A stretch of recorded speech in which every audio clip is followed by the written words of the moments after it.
दोस्तों नमस्कार, मैं महावीर कंतुरा आपका सक्सेस पार्टनर आज आपसे बात करने जा रहा हूं एक ऐसी हैबिट के बारे में जो आपकी सक्सेस गारंटीड कर सकती है। जी हां, वो है परसिस्टेंसी। कई बार क्या होता है कि हम कुछ काम करते हैं, कुछ टाइम बाद बहुत मेहनत करते हैं, फिर छोड़ देते हैं, फिर एक नया काम करते हैं, मेहनत करते हैं, फिर छोड़ देते हैं। नए नए आइडियाज़ हमारे पास आते रहते हैं, नए नए आइडियाज़ हमें अट्रैक्ट करते हैं।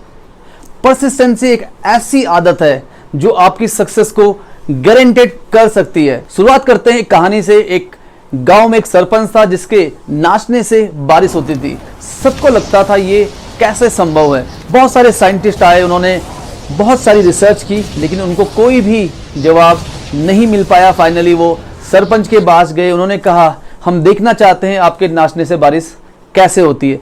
सरपंच ने कहा, ठीक है, अगले दिन मैदान में आते हैं। अगले दिन सरपंच मैदान में आए और सारे लोग बिना छाते के थे, केवल सरपंच के पास छाता था। इसका मतलब सरपंच को विश्वास था कि आज भी उनके नाचने से बारिश होने वाली है। उसके बाद सरपंच ने नाचना शुरू किया। 1 घंटे, 2 घंटे, 3 घंटे, 5 घंटे, 7 घंटे और फाइनली 8 घंटे के बाद बारिश होनी शुरू हो गई।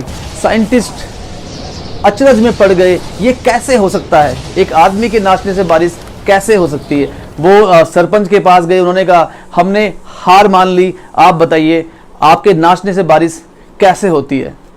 तो सरपंच ने कहा, मेरे नाचने से बारिश नहीं होती, मैं तब तक नाचता हूं जब तक बारिश ना हो जाए। क्या आप इतने परसिस्टेंट हैं? क्या आपके अंदर ये कंसिस्टेंसी है?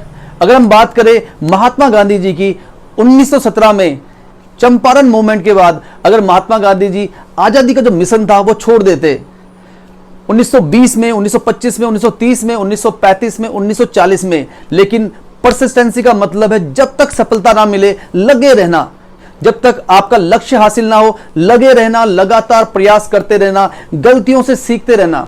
क्या आपको लगता है कि सक्सेस ऐसे मिलती है? बिल्कुल भी नहीं। सक्सेस में आप ऐसे ऐसे ऐसे ऐसे करना पड़ता है। बहुत सारे फेलर्स, बहुत सारी असफलताओं से आप सीखते हैं, फिर एक नई असफलता, फिर आप सीखते हैं, असफलता और लगातार पुरानी गलतियों को सुधारते हुए। क्योंकि success is a poor teacher. Success से आप नहीं सीखते, गलतियों से आप सीखते हैं, असफलताओं से आप सीखते हैं, फेलर से आप सीखते हैं। अगर मैं अपनी बात करूं, जब मैं डायरेक्ट सेलिंग बिजनेस में बहुत कामयाब हुआ, उस समय मैंने बहुत ज़्यादा गलतियां की, उस समय मैं बहुत ज़्यादा फेल हुआ। और लोगों से ज़्यादा फेल होने पे ही आप चैंपियन बन सकते हैं, आप टॉप अचीवर बन सकते हैं। महान चाणक्य, जिनका सपना था अखंड भारत का निर्माण करना, जब उन्होंने भोग विलासिता में डूबे राजा धनानंद को प्रेरित करना चाहा, समझाना चाहा, तो उन्होंने भरी सभा में उनको बेइज्जत किया। तो चाणक्य ने अपने बालों की शिखा को खुला छोड़ते हुए ये प्रतिज्ञा ली कि जब तक वो नंद वंश का खात्मा ना कर दे, जब तक वो मगध के सिंहासन में एक ऐसे राजा को ना बिठा दे जो अखंड भारत के लिए अपने प्राण न्यौछावर कर सके, तब तक वो अपनी शिखा को नहीं बांधेंगे। एक छोटे से गडरिया जिनकी मां का नाम मूरा था, उनको डेवलप करके, उनको एम्पावर करके, उनकी गलतियों को मेंटोर करके उसे पूरी मौर्य डायनेस्टी उन्होंने स्थापित की। अमिताभ बच्चन जो इतने बड़े सुपरस्टार हैं, अगर पहली फिल्म फ्लॉप होने के बाद वो छोड़ देते, दूसरी फिल्म फ्लॉप होने के बाद छोड़ देते, तीसरी फिल्म फ्लॉप होने के बाद छोड़ देते, कुछ और काम करना शुरू कर देते, तो क्या वो इतने बड़े अभिनेता बन पाते?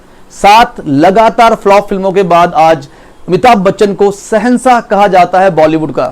क्या आपके अंदर है ये परसिस्टेंसी? ये बहुत जरूरी है। भगवान के यहाँ बहुत ही खूबसूरत तोहफे सजाए हुए थे, कारें, घर, और वो बहुत अच्छे से पैक किए हुए थे। तो भगवान से किसी ने पूछा कि इतने सारे गिफ्ट्स थे, ये भेजे क्यों नहीं गए, पार्सल क्यों नहीं किए गए? तो भगवान ने कहा कि जब लोग बहुत मेहनत कर रहे थे, वो सफलता के बहुत करीब थे, एक बढ़िया गाड़ी के करीब थे, एक बढ़िया घर के करीब थे, और वो इतने करीब थे कि हमने इसे पार्सल भी कर दिया, पैक भी कर दिया, और हम इसको भेजने ही वाले थे कि अचानक उन्होंने काम करना बंद कर दिया। ज्यादातर लोग काम करना तब बंद कर देते हैं, सक्सेस के लिए मेहनत करना तब छोड़ देते हैं जब वो सक्सेस के बहुत करीब होते हैं। कहीं आप भी तो सक्सेस के बहुत करीब नहीं है? कहीं आप भी सफलता के बहुत करीब तो नहीं है?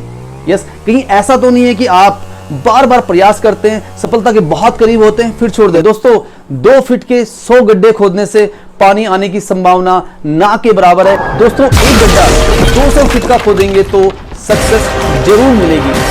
दोस्तों एक पुरानी कहावत है कि हथौड़ा तब मारना चाहिए जब लोहा गर्म हो, लेकिन परसिस्टेंसी ये कहती है कि हथौड़े को तब तक मारो, तब तक मारो, तब तक मारो कि लोहा इतना गर्म ना हो जाए कि आप उसे पिघला सके। दोस्तों कहीं तो जान लगानी पड़ेगी, कहीं तो टिका रहना पड़ेगा, कहीं तो सर्वश्रेष्ठ करना पड़ेगा। तो मेरे साथ रिपीट कीजिए, मैं तब तक टिका रहूंगा, टिकी रहूंगी जब तक सफल ना हो जाऊं। मैं तब तक टिका रहूंगा, टिकी रहूंगी जब तक सफल ना हो जाऊं। मैं तब तक टिका रहूंगा, टिकी रहूंगी जब तक सफल ना हो जाऊं।